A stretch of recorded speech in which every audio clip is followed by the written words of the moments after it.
The Galactic Concordat had maintained peace for nearly 3,000 years. 847 species, united under a banner of cooperation and mutual prosperity, had turned the chaos of the ancient wars into a golden age of trade, exploration, and enlightenment.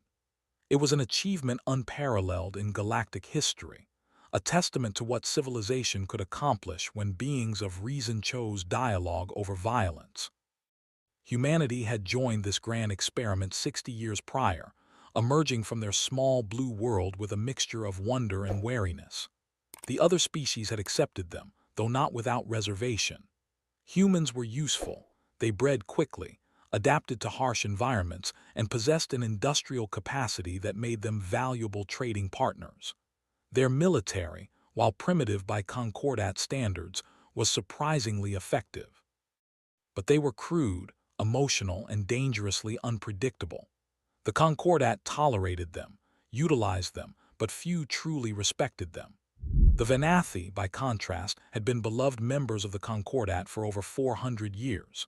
They were an amphibious species, graceful and ethereal, with skin that shifted through pearlescent colors, and the ability to communicate through bioluminescent patterns that danced across their bodies like living poetry. Their homeworld, Venathar Prime, was a place of impossible beauty. Crystalline oceans that sang in the wind, floating gardens that drifted through skies of amber and violet, and the great ancestor pools where every Venathi returned at the end of their life to pass their memories to the next generation. The Venathi had given the galaxy art that moved souls across 1,000 different sensory spectrums. They had given music that could make a Thaxian warrior weep and a merged intelligence contemplate beauty. They were pacifists by nature and philosophy, believing that all conflict could be resolved through understanding and patience.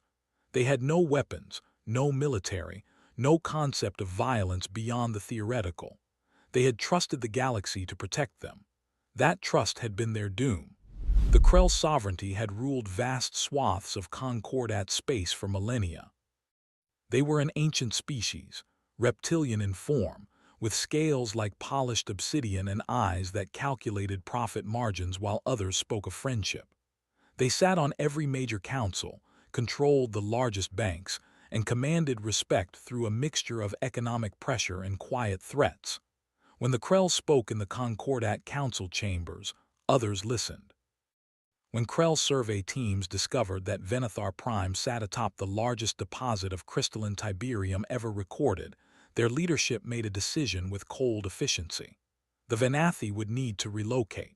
The resources beneath their world were too valuable to leave untapped. They would be compensated fairly, of course. The Krell were not monsters. They would follow all proper procedures. The Venathi Council of Luminarchs had refused. How could they explain to species who changed worlds like humans changed clothes that Venathar Prime was not simply where they lived, but who they were? The ancestor pools contained 400 years of memories, the living history of their entire civilization. Their sacred sites were grown, not built, taking centuries to mature. Their very biology was tied to the specific chemistry of their oceans. Leaving was not relocation, it was cultural extinction. The Krell had anticipated this response. They brought the matter before the Concordat Council with carefully prepared evidence. Intelligence suggested the Venathi were harboring separatist cells. There were whispers of terrorism, of plots against Concordat unity. The evidence was fabricated, of course, but it was convincing. The Krell had centuries of experience in manipulating Concordat politics. The vote was never truly in doubt. Economic interests aligned. Favors were called in. Threats were made behind closed doors. When the Concordat Council voted to authorize peacekeeping operations on Venathar Prime, only 3 species voted against it. 2 were minor powers whose objections were noted and ignored. The third was humanity. Ambassador Dr. Amara Osai had stood before the council, her dark eyes blazing with barely controlled fury, and spoken words that would later be remembered. This is not peacekeeping. This is theft dressed in bureaucracy. The Venathi are guilty of nothing except living on land someone else wants. If this is what the Concordat has become, then perhaps we chose the wrong alliance. Her words changed nothing. Within 6 days, Krell warships blockaded Venethar Prime. What followed was not a peacekeeping operation. It was systematic slaughter. The Krell had not wanted negotiations. They had wanted the Venathi gone, quickly and permanently. Orbital bombardment began with clinical precision, targeting the ancestor pools first. The sacred sites where Venathi stored their cultural memory burned under plasma fire. Cities that had stood for centuries were reduced to melted glass. The Venathi, with no weapons and no understanding of warfare, could only flee. Approximately 50,000 Venathi escaped the initial assault. They crowded into cargo haulers, pleasure yachts, mining vessels, anything capable of breaking orbit. Families were torn apart in the chaos. Ancient luminarchs who had lived for 3 centuries died helping younglings onto ships. The crystalline oceans that had sung for millennia fell silent as the bombardment continued. The survivors jumped to hyperspace in 12 different directions, scattering across the frontier systems in hopes that dispersal meant survival. It did not. The Krell hunted them with methodical efficiency. They dispatched fast attack ships to track the refugee vessels, following ion trails and hyperspace signatures. The Concordat Council officially declared the fleeing Venathi as fugitive separatists, making it illegal for any member species to offer them shelter. Economic sanctions were threatened against anyone who interfered. One by one, the refugee ships were caught. The Venathi tried everything. They sought sanctuary at Thaxia Prime, home to a warrior culture that prided itself on honor. The Thaxians turned them away at gunpoint, unwilling to risk Krell economic retaliation. They broadcast distress calls to the merged intelligence, hoping that beings of pure logic would recognize the injustice. The merged intelligence did not respond. Their calculations showed no benefit in intervention. They even tried the Virin Empire, a species known for their elaborate codes of hospitality. The Virin captured the refugee ship and handed the Venathi over to Krell forces for processing. The galaxy had rules, after all. The Concordat Council had voted. Laws must be followed. 8 months into the hunt, fewer than 20,000 Venathi remained alive, scattered across a dozen ships that grew more desperate with each passing day. Their vessels were breaking down, their supplies exhausted. They sent distress calls that went unanswered, pleas for mercy that were ignored. They were dying slowly, scattered across the cold dark between stars, while the galaxy looked away. Captain Alina Reeves did not consider herself a hero. She was a 38-year-old career officer in the United Nations Space Navy, currently commanding the UNS Defiant Mercy, a Frontier-class patrol frigate assigned to the ascend of human-controlled space. Her crew of 215 were good people doing a boring job, patrolling shipping lanes, investigating sensor anomalies, and filing reports that nobody at Earth Command ever read. She was running a routine sensor sweep of the Kepler asteroid field when her communications officer, Lieutenant Marcus Webb, picked up something unusual. "Captain, I've got a fragmented distress call. It's faint, probably a damaged transmitter. Audio only, and the translation matrix is struggling with it." Reeves set down her coffee. "Origin, approximately 40,000 kilometers into the field. The signal's bouncing off the asteroid, so I can't get an exact fix." "Play it." The bridge speakers crackled to life. Through heavy static came a voice speaking in a language that the ship's computers struggled to translate. But even through the interference, the desperation was clear. The voice broke multiple times as if the speaker was weeping. The translated words came through in fragments. "Anyone, please. Children dying. No food. 4 days since. Life support failing. Please." Reeves looked at her first officer, Commander David Park. He was already shaking his head. "Alina, we don't know who that is. Could be smugglers who got what they deserved. Could be a trap. Could be people who need help. We have orders to avoid contact with non-aligned vessels. Earth Command was very clear after the Concordat sanctions started. We're not supposed to get involved in, plot an intercept course, Lieutenant Zhao," Reeves interrupted, addressing her navigation officer.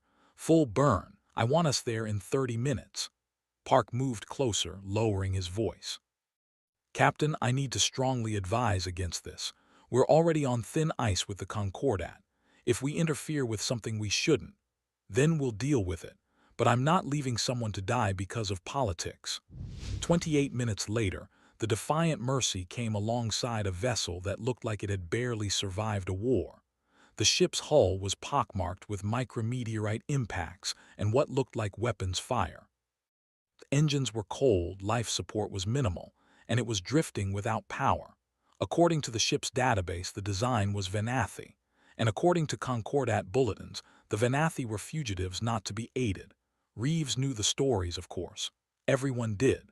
The Venathi situation had been news 8 months ago, though the galaxy had mostly forgotten about it since. Reeves remembered feeling sick when she'd heard about the Concordat vote, remembered the anger in Ambassador Osai's voice during her speech. She also remembered Earth Command's orders. Do not interfere, maintain neutrality, avoid giving the Concordat any excuse to escalate sanctions. She ordered the boarding team to suit up anyway. Lieutenant Commander Sarah Kowalski led the team across. What she found made her radio back with a voice that shook. "Captain, you need to see this. We've got approximately 3,000 people on a ship rated for 400. They're crammed into every compartment, every corridor. Life support is barely functioning. We've got bodies, Captain, children." Reeves closed her eyes. 3,000 on a dying ship with nowhere to go. She opened a channel to the Venathi vessel.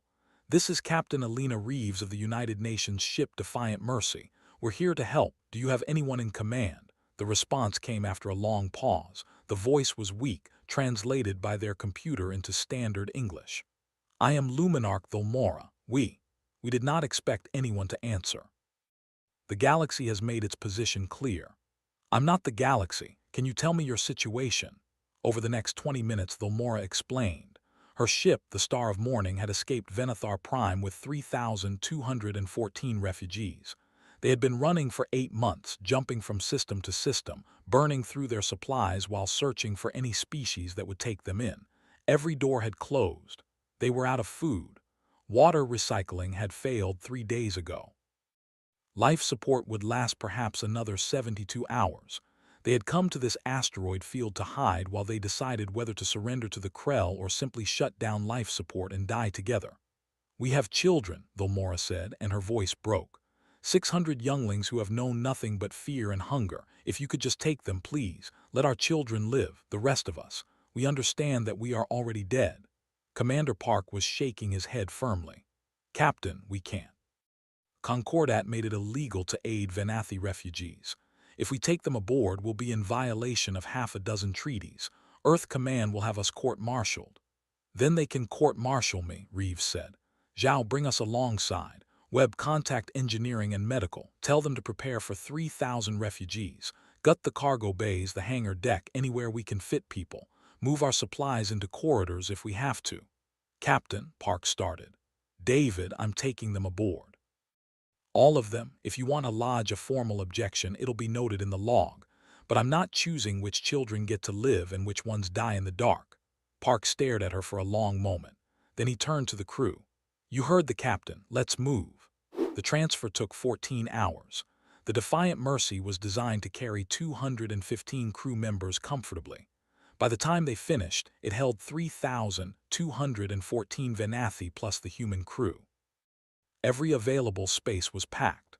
The cargo bays looked like refugee camps. The hangar deck, normally housing 6 fighters, had been converted into a makeshift hospital where Dr. Rachel Kim and her medical team worked frantically to treat malnutrition, dehydration, and injuries. The Venathi were unlike anything most of the human crew had seen. They ranged from barely knee-high younglings to ancient luminarchs whose bioluminescent patterns had faded with age. Their skin shifted through colors that expressed emotion. Fear showed as rapid pulses of dark blue, gratitude as soft golden waves. They moved with an otherworldly grace even in their weakened state. Reeves walked through the cargo bays that first night, seeing families huddled together, trying to comprehend what they had endured. She found Thulmora sitting with a group of younglings, telling them what seemed to be a story. The children's bioluminescence flickered in patterns that might have been laughter.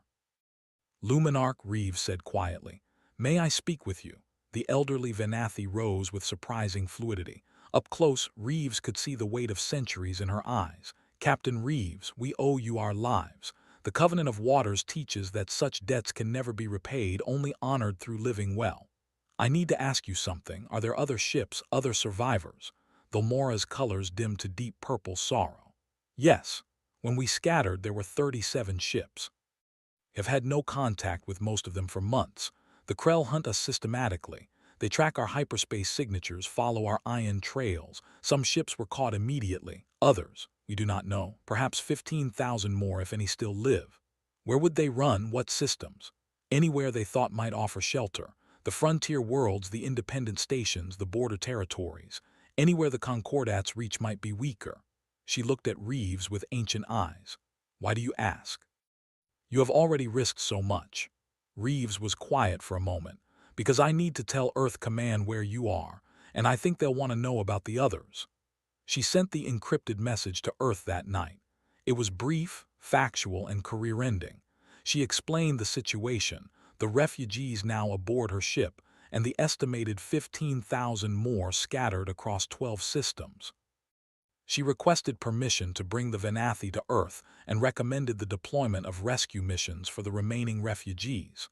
Then she pointed her ship toward Earth and engaged the hyperdrive, knowing she would likely face a court-martial when she arrived. The 3-week journey home gave Reeves time to know the people she had saved. The Venathi were gentle, curious, and despite everything they had endured, still capable of hope. They taught the human crew their language, not the words, but the light patterns that carried emotion and nuance beyond speech. They shared stories of Venathar Prime, of floating gardens and singing oceans, of a world that no longer existed. The younglings adapted quickest.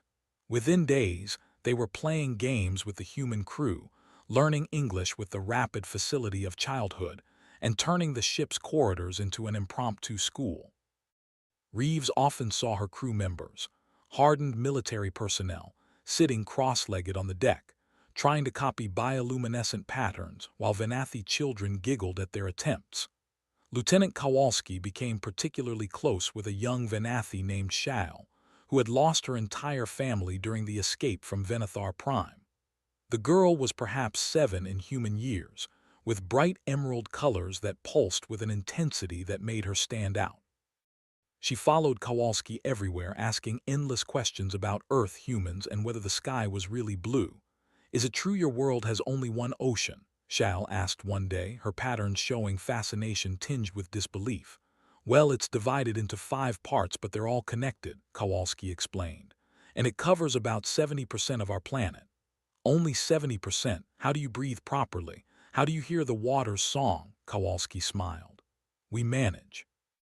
And maybe when we get to Earth, you can teach us to hear it." But the journey was not without tension. Many of the crew were worried about the consequences. They had violated Concordat law, directly defied orders from Earth Command, and potentially jeopardized humanity's standing in the galaxy. Commander Park voiced these concerns repeatedly, though he never once suggested they should have left the Venathi to die. "I support what we did," he told Reeves one night in her ready room. "But you understand what's waiting for us, right? Best case, you're court-martialed and dishonorably discharged. Worst case, Earth hands the Venathi back to the Concordat and we all face charges." "I know," Reeves said quietly. "But I couldn't leave them, David. I looked at those children and I saw my daughter." She paused. "Did I ever tell you I have a daughter, Emma? She's 15. I missed her last 3 birthdays because of my deployment schedule. I've been a terrible mother, always putting the job first. But when I saw those Venathi younglings dying on that ship, I thought, what kind of galaxy are we building for Emma? One where we look away when children die because saving them isn't politically convenient." Park nodded slowly. "For what it's worth, I think you made the right call. I just hope Earth Command agrees." When the Defiant Mercy emerged from hyperspace at the edge of Earth's solar system, they were met by an escort of 6 warships. Reeves felt her stomach drop. That was not a welcoming committee. That was an arrest detail. "Incoming transmission," Webb announced. "It's Admiral Kavinsky himself." James Kavinsky had been head of Earth Defense Fleet for 12 years. He was a legend in the service, the man who had negotiated Earth's entry into the Concordat, who had built humanity's navy from a scattered collection of system defense ships into a force that could project power across a dozen sectors. was also known for his absolute intolerance of insubordination. "Put him through," Reeves said, standing at attention despite the fact that he couldn't see her. "Captain Reeves," Kavinsky's voice was gravelly and gave nothing away. "We received your message. I see you've brought guests." "Yes, sir. 3,214 Venathi refugees as detailed in my report. I take full responsibility for." "Captain, I'm going to stop you right there. We've had 3 weeks to discuss your situation. I'm not going to ask you to justify your actions over an open channel. Instead, I'm ordering you to proceed directly to Earth orbit, where you will be met by diplomatic and refugee services personnel. Your passengers will be processed and given temporary sanctuary while we determine next steps. As for you and your crew, we'll discuss your future once the Venathi are safely settled." "Understood," Reeves blinked. That was not what she had expected. "Sir, to confirm, we're not being arrested." "Oh, there are a lot of people who want to arrest you, Captain, but I'm not one of them." Kavinsky out. What Reeves did not know was that her message had triggered 3 weeks of intense debate within Earth's government. The Secretary General, the Security Council, the Diplomatic Corps, everyone had an opinion on what to do about the Venathi situation. One faction argued for returning the refugees to Concordat custody. Earth could not afford further sanctions. Trade was already suffering. The Concordat had made its position clear. Protecting fugitives would only make things worse. Another faction argued for quiet resettlement on a frontier colony. Take the Venathi somewhere remote, somewhere the Concordat wouldn't look. Provide them sanctuary but keep it off the books. Admiral Kavinsky and Ambassador Osa had argued for a third option. Go public. Make this a line in the sand. Tell the galaxy that Earth would offer sanctuary to all Venathi refugees and dare the Concordat to do something about it. "They'll declare us in violation of treaty," the Secretary General had protested. "The economic consequences alone could be devastating." "The economic consequences of having no principles are worse," Osa had countered. "We joined the Concordat believing it represented the best of galactic civilization. We were wrong. The Concordat is a bureaucracy that enabled genocide because it was economically convenient. If we go along with this, if we hand over refugees to keep our trade flowing, then what are we? What kind of humanity are we showing the galaxy?" The debate had raged for days. In the end, the Security Council voted 7-5 to support Kavinsky's proposal. Earth would grant sanctuary to the Venathi. Moreover, Earth would launch a rescue operation to find and retrieve every remaining refugee ship. The decision was transmitted to the Concordat Council with deliberate timing, 6 hours before the Defiant Mercy arrived at Earth. Ambassador Osai delivered the message personally, standing before the assembled representatives with a calm that masked her fury. "The United Nations of Earth hereby grants political asylum to all Venathi refugees under Article 14 of the Universal Rights Convention. Furthermore, we are deploying humanitarian vessels to locate and rescue remaining Venathi survivors. We invite the Concordat to join these efforts. However, make no mistake, we will proceed with or without your approval." The Krell representative, a massive reptilian named Vexther, rose from his seat. His voice carried the weight of centuries of assumed authority. "The Concordat Council has ruled on this matter. The Venathi are fugitive separatists. By harboring them, Earth places itself in violation of treaty. We demand immediate compliance." "Demand all you want," Osa replied. "Our answer is no. You risk your standing in the Concordat. You risk economic sanctions that will cripple your colonies. You risk military action. For what? A few thousand refugees of a dying species." Osa leaned forward. "We risk those things for the same reason we've always done difficult things, because it's right." The Venathi asked the galaxy for mercy and received only cruelty. They came to humanity as strangers, and we will welcome them as friends. And if you want them, Vexther, you'll have to go through us. The session had dissolved into chaos after that, but Earth's position was clear. When the Venathi refugees disembarked from the Defiant Mercy, they were met not by guards but by aid workers, doctors, and volunteers. Processing centers had been set up in the orbital stations. Supplies were abundant. For the first time in 8 months, the refugees had access to clean water, real food, and safety. Reeves stood on the hangar deck, watching the last of the Venathi leave her ship. Thulmora approached her, accompanied by Shal, who was holding Kowalski's hand. "Captain Reeves," the Luminarch said, her colors showing deep gratitude. "You showed us that the galaxy still contains kindness. We will remember this. Our younglings will tell stories of the humans who answered when no one else would." "I just did what anyone should have done," Reeves said uncomfortably. "No," Thulmora said firmly. "You did what almost no one did. There is a difference." Admiral Kavinsky summoned Reeves to his office the next day. She expected a reprimand at minimum. Instead, she found Kavinsky sitting with Ambassador Osai. "Captain," Kavinsky said without preamble, "you put me in a difficult position. You violated orders, defied Concordat law, and made a unilateral decision that affected Earth's foreign policy." "Yes, sir, I understand. If I'm promoting you to Commodore and giving you command of Operation Homelight." Reeves stared. "Sir, we're deploying 200 ships, half our merchant marine and 40% of our military fleet, to find every remaining Venathi refugee. You're going to lead it. You've got 3 months to find 15,000 people scattered across 12 systems while avoiding Krell hunters and not starting a war. Think you can handle it?" Reeves felt something that might have been hope. "Yes, sir." "Good, because Ambassador Osa here needs to go explain to the Concordat why we're doing this, and I need to explain to Earth's government why we're risking war. But you, Commodore, you just need to bring those people home." Operation Homelight launched 6 days later. It was the largest humanitarian mission in human history, combining military precision with civilian determination. 200 ships spread across 12 star systems, following fragmentary leads, tracking old hyperspace signatures, and searching every asteroid field, nebula, and backwater station where desperate refugees might have fled. It was dangerous work. The Krell had hunters throughout the frontier. Several human ships were intercepted, leading to tense standoffs where neither side wanted to fire the first shot, but neither would back down. Humanity made its position clear through actions rather than words.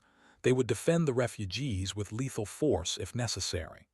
Commodore Reeves personally led the most dangerous missions. She had gained a reputation among the rescue crews as someone who would not abandon anyone. When intelligence suggested a Venathi ship was hiding in the Carina Nebula, a region notorious for sensor interference and navigation hazards, Reeves took her ship in personally, spending 4 days searching through particle storms before finding a vessel with 200 survivors barely clinging to life. The rescue that became famous across Earth, though, was the standoff at Kepler. Reeves received intelligence that a Venathi ship called the Eternal Current was being pursued by 3 Krell destroyers. The refugee vessel was carrying 900 survivors and had a failing hyperdrive. They would be caught within hours. Reeves calculated that the Defiant Mercy could intercept first, but barely.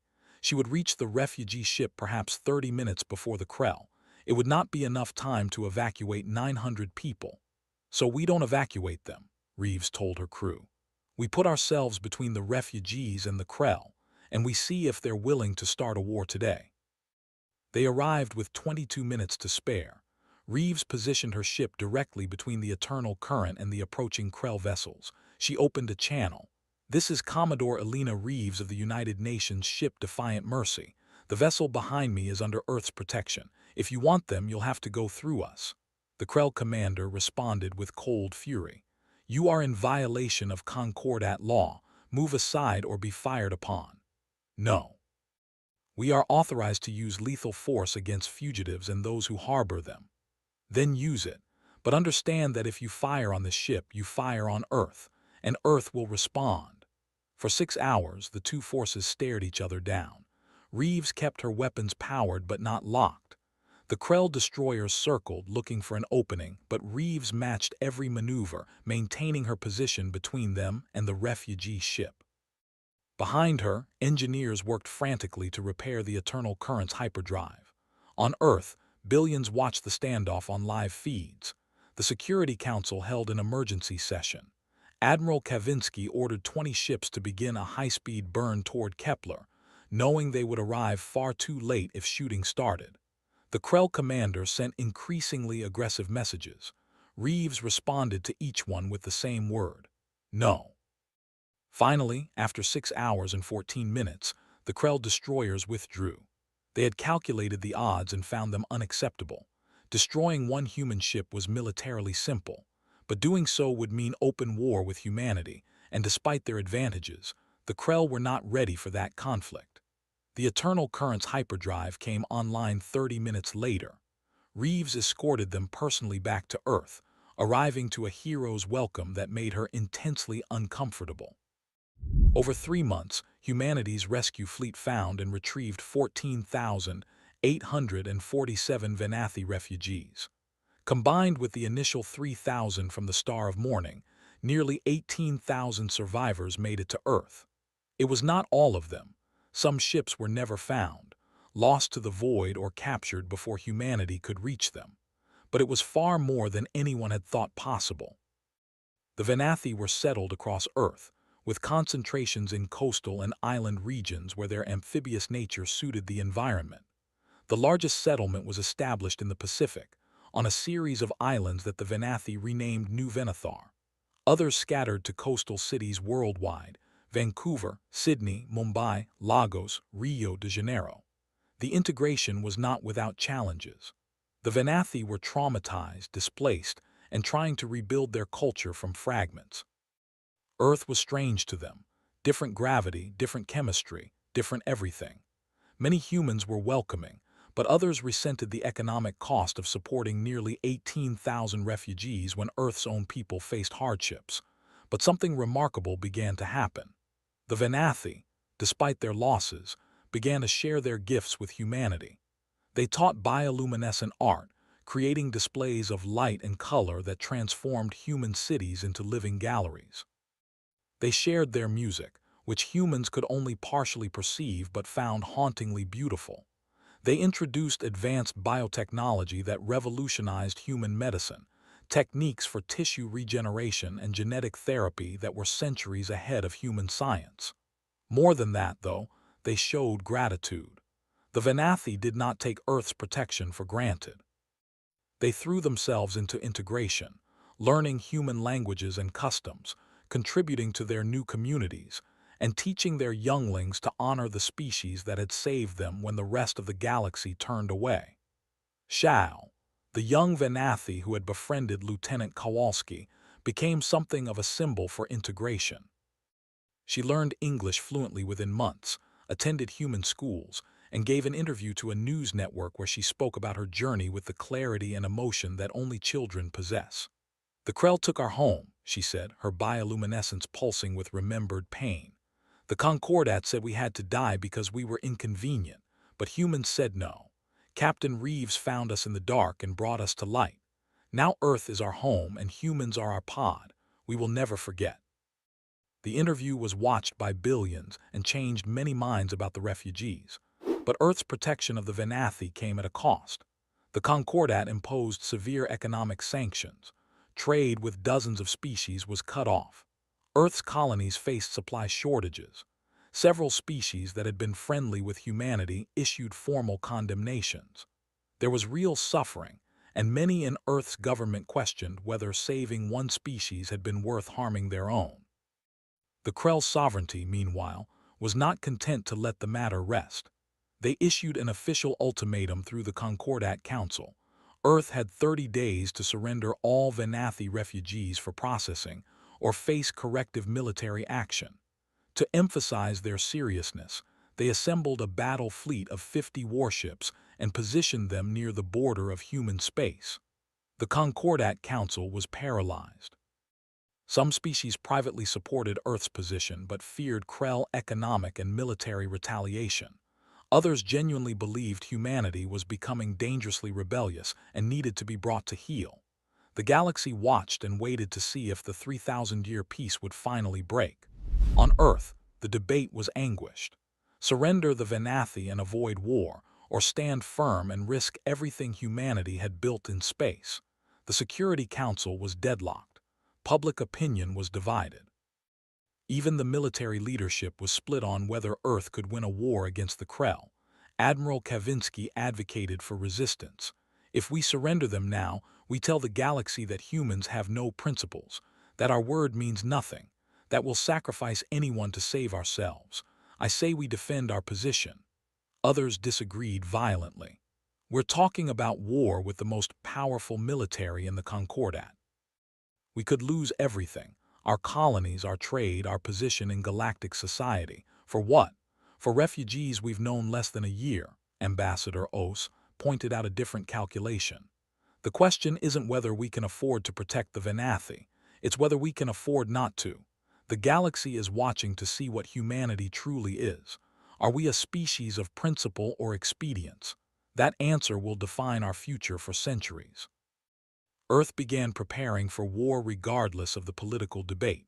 Defense platforms came online around Earth and all major colonies. The fleet was recalled and positioned in defensive formations. Admiral Kavinsky called up reserves and began converting civilian ships for military support roles. If the Krell wanted a fight, humanity would give them one. On the 29th day of the ultimatum, something unexpected happened. 17 species, minor members of the Concordat, none individually powerful but collectively significant, issued a joint statement supporting Earth's position. They had been watching quietly, and humanity's willingness to risk everything for refugees had moved them in ways that political speeches never could. The statement was brief but powerful. The Concordat was founded on principles of mutual aid and protection of the vulnerable. Earth has upheld these principles while we remained silent. We stand with humanity and the Venathi. If the Krell attacks Earth, they attack us all. It was not a military alliance. None of these species could match Krell power, but it was a political earthquake. Suddenly, attacking Earth meant attacking multiple Concordat members. The political fallout would be catastrophic.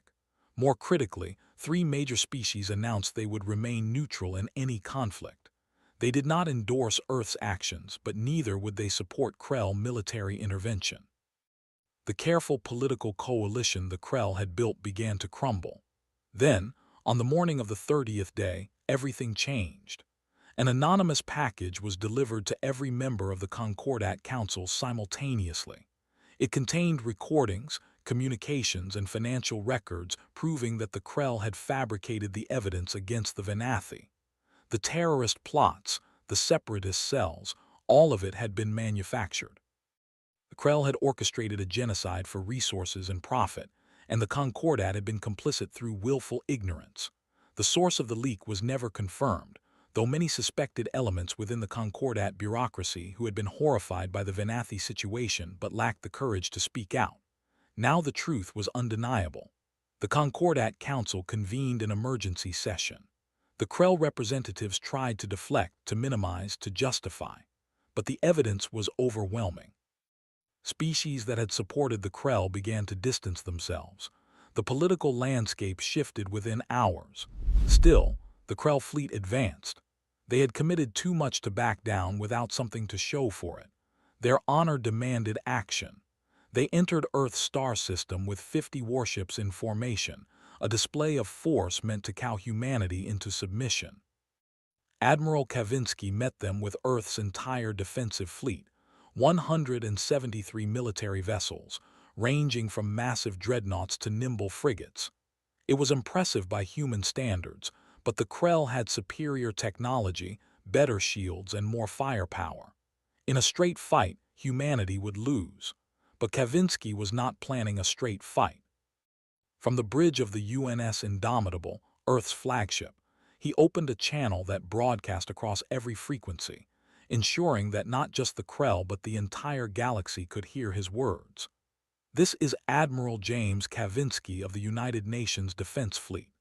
To the Krell forces currently in our star system, you have come here demanding we surrender innocent refugees to be processed by the species that murdered their world. You have come here believing that superior numbers and technology will force us to abandon our principles. You have miscalculated. He paused, letting the silence stretch. The Venathi asked the galaxy for mercy and received only cruelty. They came to humanity as strangers and we welcomed them as friends. You claim they are fugitives. We say they are survivors of genocide and Earth will not hand them over to their executioners. If you want them, you will have to destroy us. And I promise you this, we will make you pay for every mile of space, every moment of battle, every drop of human blood. We may not win, but you will remember the cost. The Krell commander, a scarred veteran named Krellvex who had fought in wars before humanity even discovered fire, responded with cold confidence. You threaten us with determination, as if we can defeat weapons. We have 50 ships to your 173, but our vessels are superior in every metric. You will be destroyed within hours, and then we will land forces on your world and take what we came for. Surrender now and we may show mercy to your civilians. No, Kavinsky said simply. The fleet positions shifted, weapons powered up. For a moment, it seemed that 3,000 years of galactic peace would end in the space above Earth. Then something else appeared on sensors, ships emerging from hyperspace behind Earth's defensive line.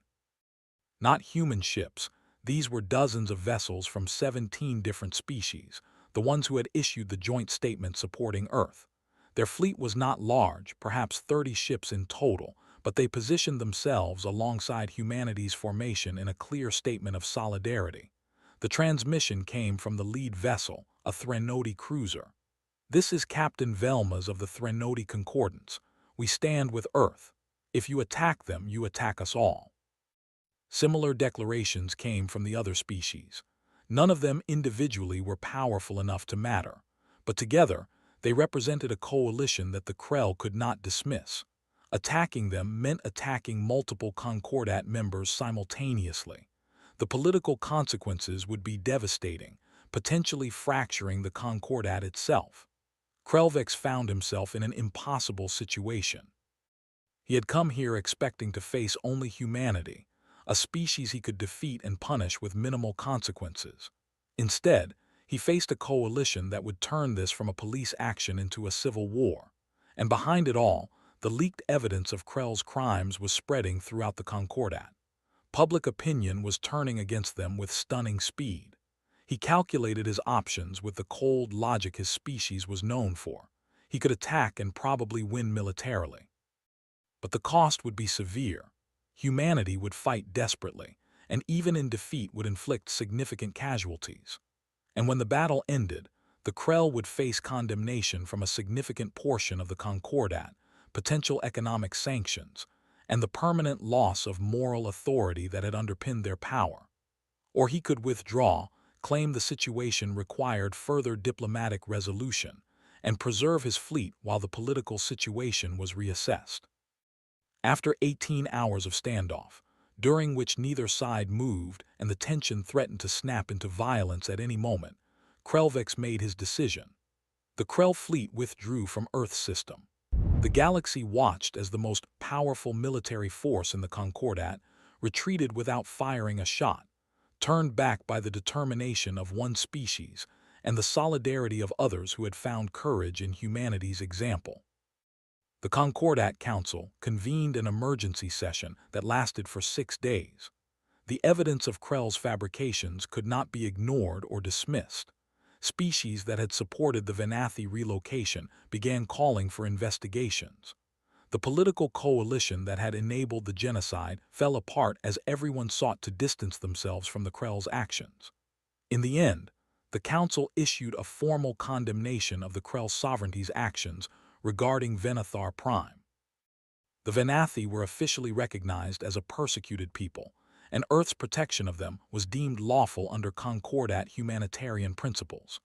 The Krell were forced to pay massive reparations to a Concordat humanitarian fund, though not to the Venathi directly. The refugees wanted nothing from the species that had destroyed their world. The economic sanctions against Earth were lifted. Trade resumed, though relationships remained strained with species that had supported the Krell.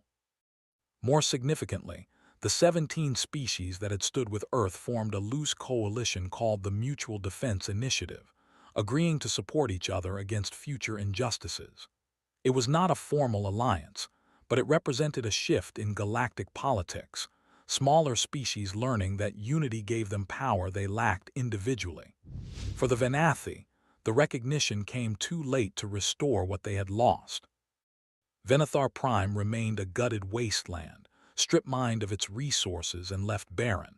The ancestor pools were destroyed, 400 years of living memory lost forever. They could never go home, but they had found a new home. Over the following year, the Venathi integrated more fully into Earth's societies. New Venethar grew from a refugee camp into a thriving city, its architecture a fusion of Venathi organic design and human engineering. Bioluminescent displays became common in human cities, turning night into a canvas of living light. Venathi medical technology saved countless human lives. Cultural exchange programs flourished. More importantly, the relationship became truly reciprocal.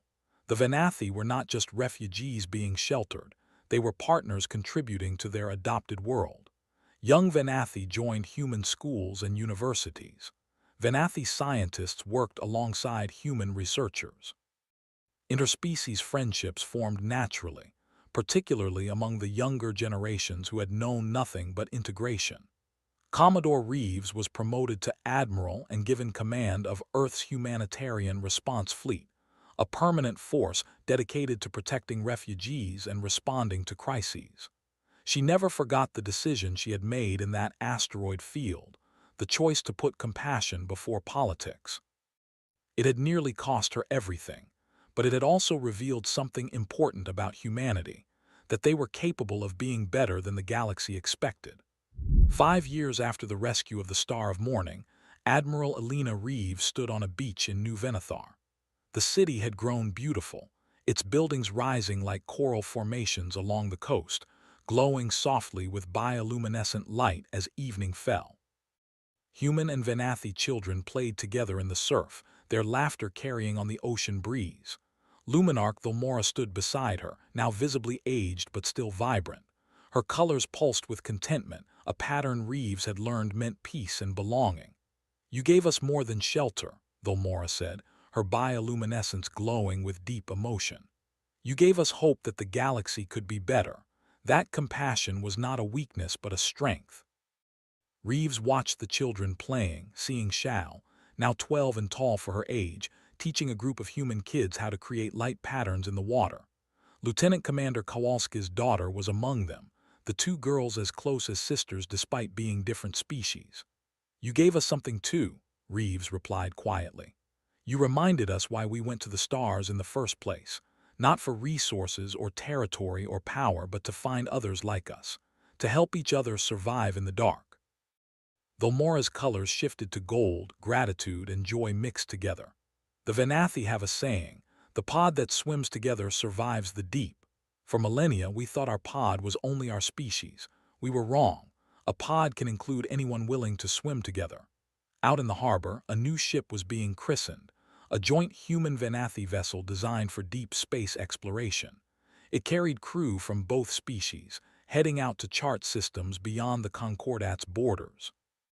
Other similar ventures were being planned. The partnership that had begun with desperate rescue was growing into something bigger. Across the galaxy, the story of Earth's defense of the Venathi had become legend. 17 species had found their courage, but dozens more had begun questioning the assumptions that governed galactic politics.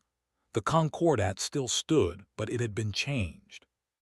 There was now an understanding that laws and treaties meant nothing if they enabled atrocity, that power without principle was tyranny, and that sometimes the smallest acts of defiance could reshape the galaxy. Humanity's reputation had changed as well. They were no longer just the useful Deathworlders from a crude, industrial planet. They were the species that had stood up when others looked away, that had risked everything for strangers, that had shown the galaxy what it meant to have principles worth fighting for. And in quiet moments, in refugee camps across the Concordat where other species faced persecution and displacement, a rumor spread. A hope whispered in the dark, that if the worst came, if the galaxy abandoned them, there was one place that might answer their distress call. One species that still believed rescue was worth the cost. The hunt was over. The Venathi had found their home, and humanity had discovered something about itself that would define its role in the galaxy for generations to come, that they would always be the ones who answered when others needed help, who stood between the vulnerable and those who would harm them, who believed that saving one species, one ship, one child was worth any risk. Because in the end, that was what separated civilization from barbarism. Not technology or power or ancient traditions, but the simple choice to help when helping was hard. To say no to injustice even when saying yes was easier. To be the voice that answered in the dark. Earth had answered, and the galaxy would never forget.